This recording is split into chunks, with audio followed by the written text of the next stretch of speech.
Good evening. I'm Rachel Bronson, President and CEO of the Bulletin of the Atomic Scientists. Welcome to Conversations Before Midnight. It's the Bulletin's annual virtual gathering. It's wonderful, truly wonderful to welcome more than 200 guests from around the world, some on the YouTube stream, some even joining us in the middle of the night. We meet under very difficult circumstances. President Vladimir Putin regularly and recklessly issues nuclear threats, leading President Joe Biden to conclude that the risk of nuclear use is at the highest level since the 1962 Cuban Missile Crisis. And that President Putin is, quote, not joking when he talks about the use of tactical nuclear weapons or biological or chemical weapons.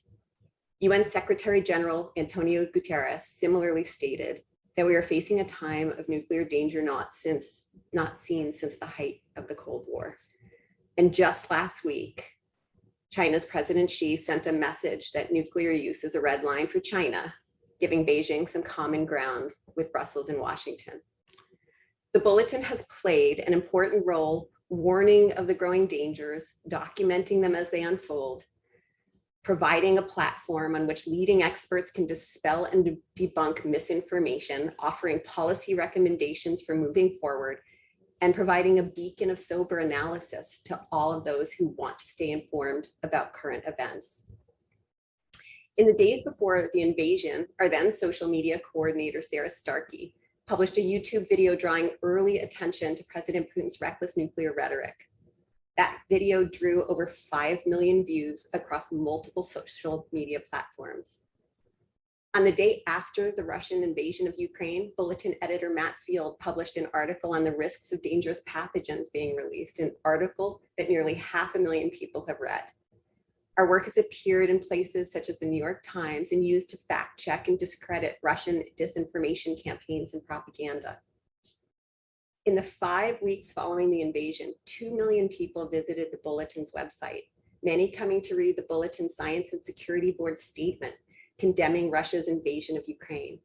And just 2 weeks ago, Bulletin editors Francois Diaz-Morin and Thomas Gulkin published a piece that our editor-in-chief, John Macklin, conceived of as a public service announcement aimed at those who have been casually talking about nuclear war as if one is winnable.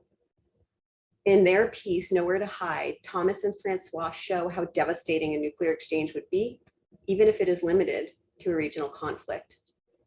Over 500,000 visitors viewed that article, making it the most read nuclear article in our recorded history.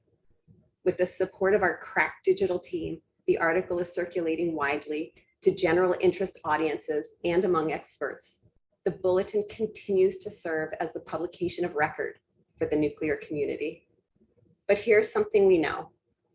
If we find a way out of the current situation in Ukraine and we're able to reduce the heat around the nuclear threat, the climate will continue to change, artificial intelligence will continue to evolve, mis and disinformation will continue to swirl, and biorisks will continue to multiply. The Bulletin's mandate to provide the public, scientists, and policymakers with the information needed to reduce man-made threats to our existence will continue to demand ongoing vigilance. In the biospace, the Bulletin recently launched a major new task force focused on creating the framework for tomorrow's pathogen research.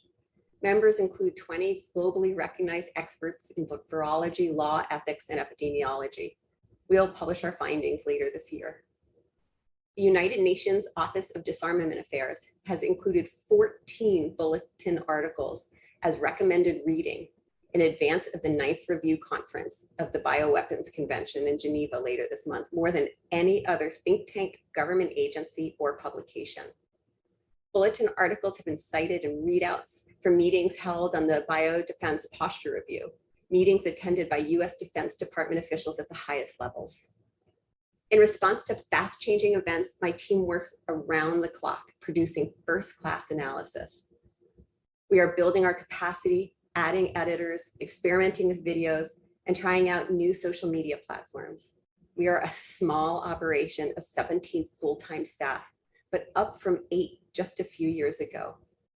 We have created an editorial fellows program and a board fellows program to continue our outreach and mentorship of rising experts at the early stages of their careers who come from diverse backgrounds.